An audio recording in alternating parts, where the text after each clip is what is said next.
By the grace of Allah, a ceremony was held on August 11, 2015 to celebrate the commencement of the formal construction of Ahmadiyya Muslim Mosque in Saskatoon.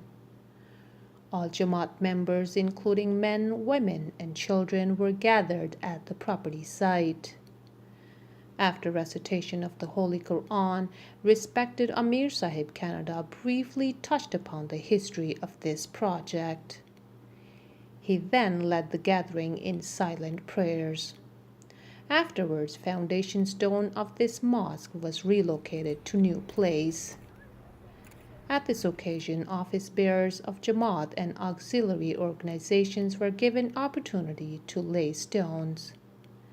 At the end, all present members, including men, women, and children, also laid stones with the commitment to offer sacrifices for the construction of this mosque. The foundation stone of this mosque was laid by Sayyidina Hazrat Fidatul Masih Rabe Rahimahullah Ta'ala when Huzur visited Saskatoon in June 1989 during the Jamaat centennial year. After that, during the visit of Sayyidina Hazrat Masih Khamis Hazrat Ta'ala bin Asl Aziz, Huzur visited the site and also prayed on the site.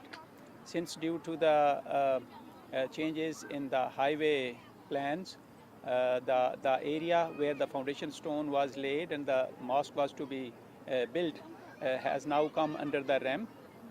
Therefore, the site of the mosque has been changed, and today the foundation stone laid by Sayyidina Hazrat Fidatul Masih Rabe Rahimullah has been transferred from the old site to under the mihrab of the under construction Baitul Rahmat Mosque, Saskatoon.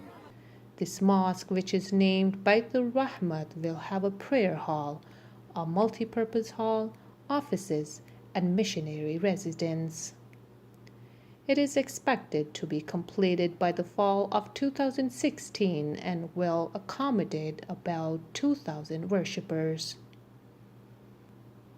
May Allah enable Jamaat to offer maximum sacrifices for the construction of this mosque. Ameen. MTA International News, Western Canada.